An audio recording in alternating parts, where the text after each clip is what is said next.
If you just stop for a second right now and kind of scan your internal landscape, you'll probably find it. That low hum of anxiety. Hmm. Maybe it's about a relationship, maybe it's money, or just that general feeling of mistrust that seems to be everywhere today. Right. And we tend to think that the cause is all the external chaos.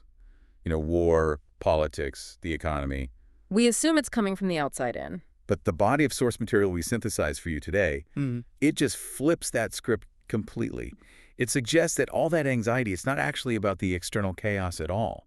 So what is it about? Well, the material defines fear, and this is so simple, as a profound lack of trust in yourself. A lack of trust in yourself. Yeah. So our mission in this deep dive is to go beyond just, analyzing that feeling. We want to uncover concrete daily practices, real actionable steps you can start using today. To overcome that lack of trust. Exactly. And to start building that deep belief that ultimately life is actually taking care of you.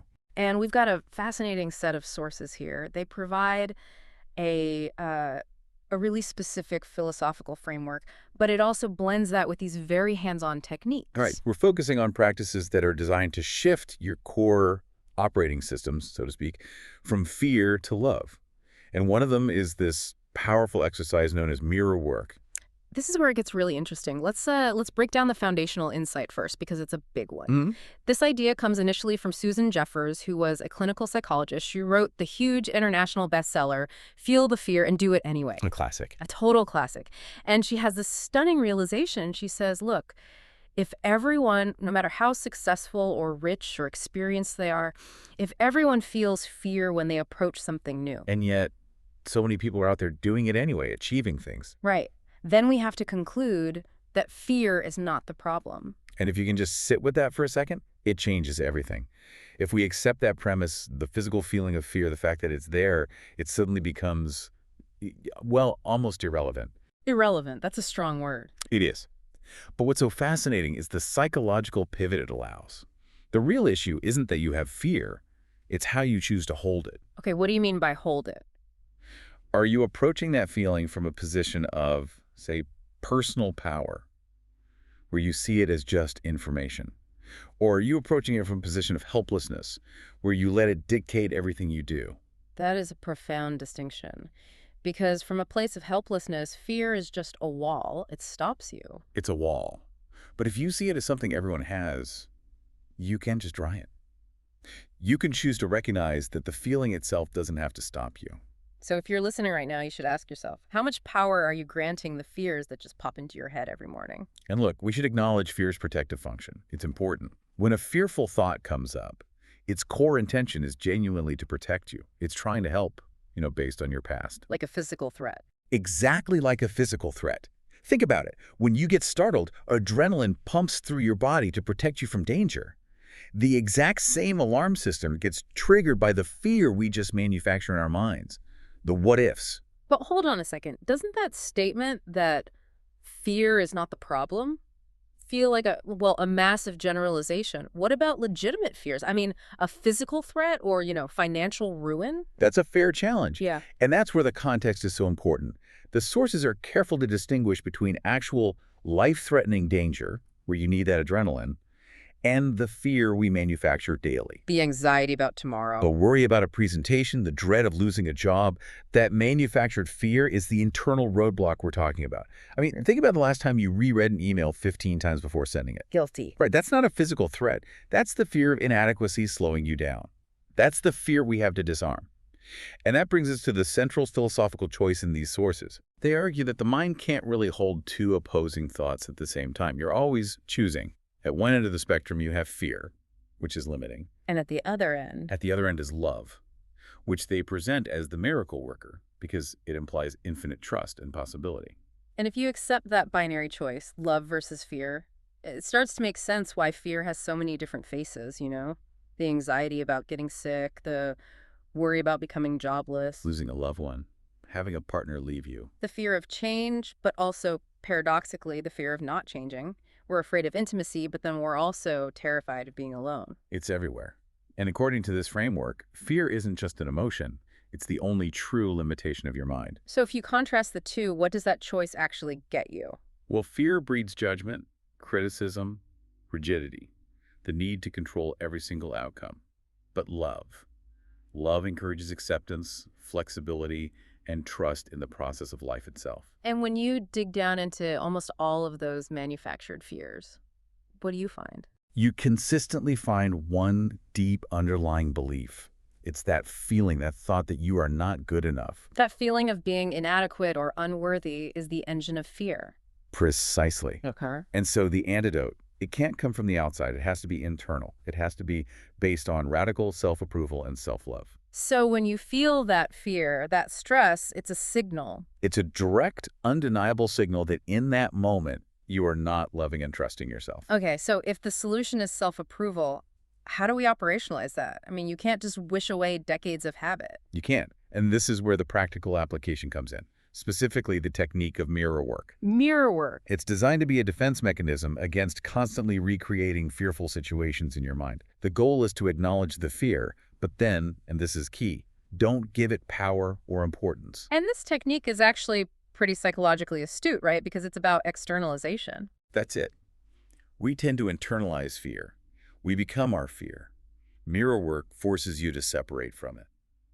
When a fearful thought comes up, you actually talk to it, looking at yourself in the eye. The moment you name it, you're observing it, not being it. That's fascinating because it isn't just think positive thoughts. It's a targeted engagement with the negative thought. Exactly. And you use a specific script to disarm it. You say, I know you want to protect me, which honors its intention. Okay. Then, I appreciate that you want to help me, which validates its effort. And finally, you just say thank you. It's so simple, but it feels so hard to actually start doing that, to start observing those fears instead of just letting them run the show. It is. But when you do, you start to realize you're the director, not just an actor in the plot. You start to see your fears like images on a movie screen. They aren't real. They're just frames of celluloid. And just like a movie, those thoughts will come and go just as rapidly. Unless you hold on to them. Unless you insist on replaying them in a loop. So to make that release more tangible, more concrete, there's a physical exercise. There is a very specific one. You identify your single greatest current fear, the one that's really nagging at you. You write it down clearly on a Post-it note. And you stick that note on the left side of your bathroom mirror. So you can physically confront it. Yeah. Then you stand there, you look at the fear you wrote down, and you use that script. I know you want to protect me.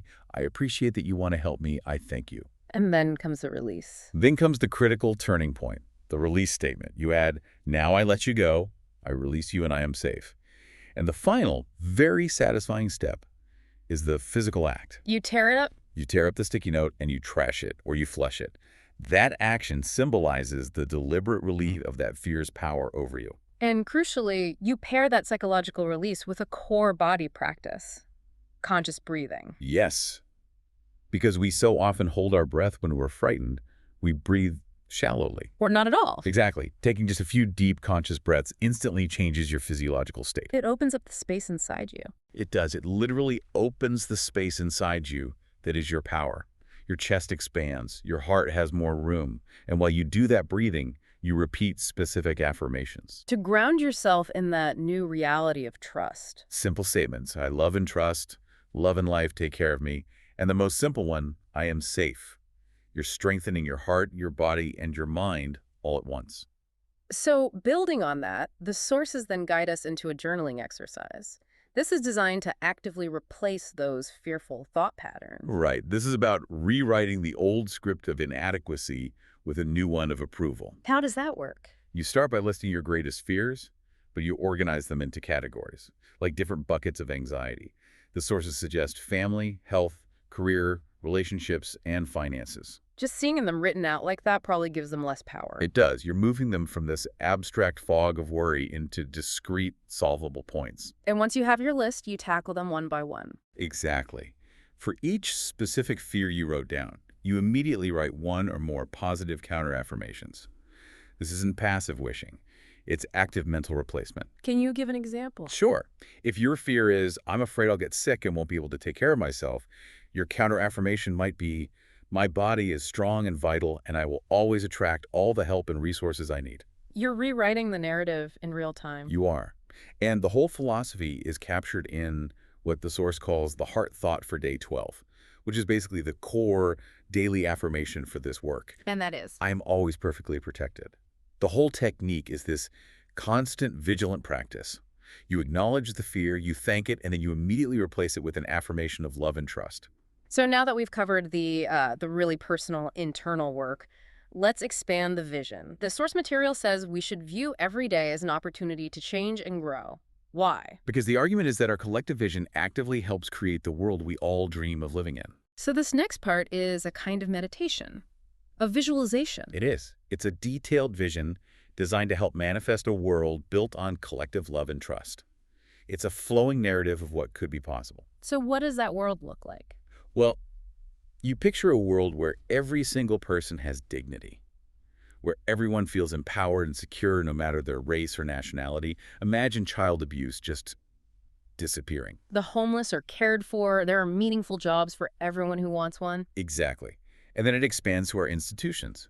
Imagine schools teaching essential life skills: self-love, relationships, parenting, how to manage money. What about prisons? Prisons become places that actively build self-worth in both the guards and the prisoners.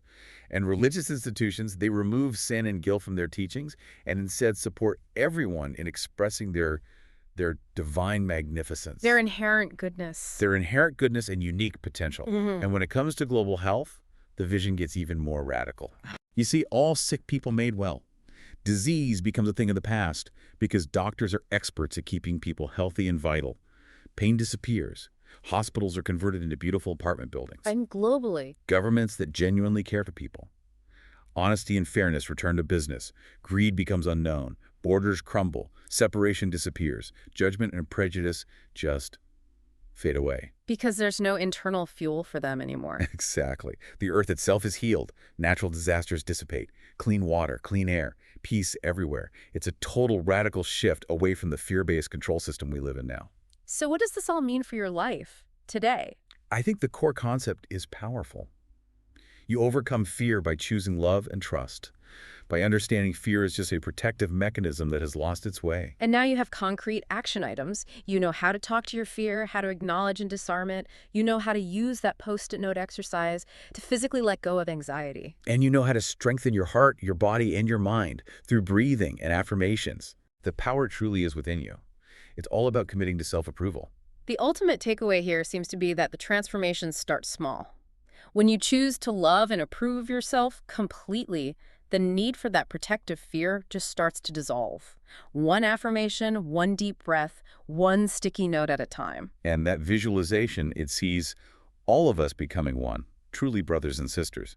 So if self-approval is the key that disarms our own individual fear, maybe the ultimate collective affirmation isn't "we are safe," but something more like "we fully approve of our differences." Wow. So the final thought for you to take into your day is this. What immediate action does that specific radical thought approving of the very people you currently fear or disagree with? What does that demand from you today?